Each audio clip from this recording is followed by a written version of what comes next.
It was sometime after 1910 that I went one fine morning to the masjid in Shirdi to have darshan of Sai Baba.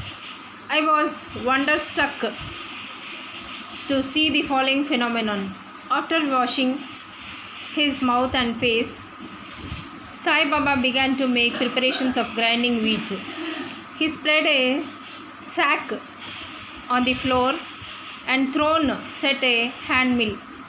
He took some quantity of wheat in a winnowing fan and then, drawing up the sleeves of his kafini robe and taking hold of the peg of the hand mill, started grinding the wheat by putting a few handful of wheat in the upper opening of the mill and rotated it.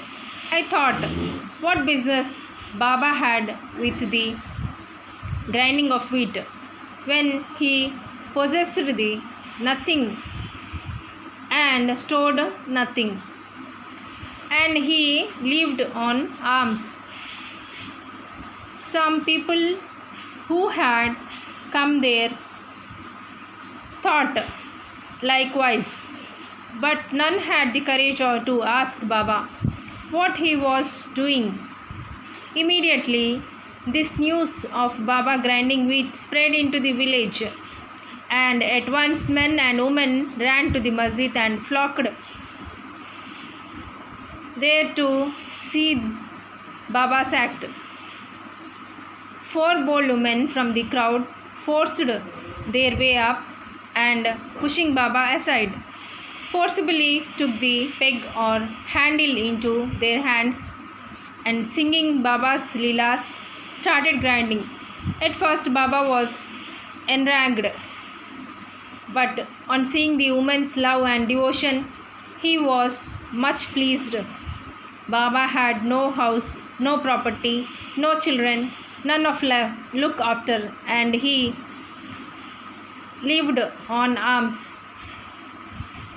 and therefore he did not require any wheat flour. For perhaps, as Baba is very kind, he will distribute the flour amongst us.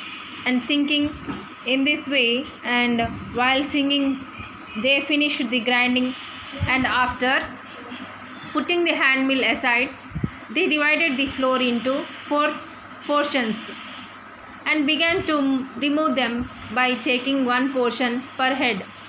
And Baba, who was calm and quiet up till now, got wild and started abusing them, said, "Ladies, have you gone mad? Whose father property are you looting away? Have I borrowed any wheat from you so that you can safely take the flour? Now to this, take the flour and throw it on the village borders." On hearing this, the women felt abused and, whispering amongst themselves, went to the outskirts of the village and spread the flour as directed by Baba. I asked the Shirdi people, what was this that Baba did? They replied that as cholera epidemic was spreading in the village, cholera itself was ground to pieces, spices, and pushed out of the village. From this time onwards, the cholera epidemic subsided and the people of the village were happy. I was much pleased to know that all this, but only sometime my curiosity was also aroused. I began to ask myself what earthly connection was there between wheat flour and the cholera. What was the causal relationship between the two, and how to reconcile them. The incident seems to be inexplicable, I should write something on this and sing to my heart's content Baba's sweet Leelas. Thinking in this way about these Leelas, my heart was filled with joy, and I was thus inspired to write Baba's life, the Sai Charitra. And as we know, with Baba's grace and blessings, this work was successfully accomplished.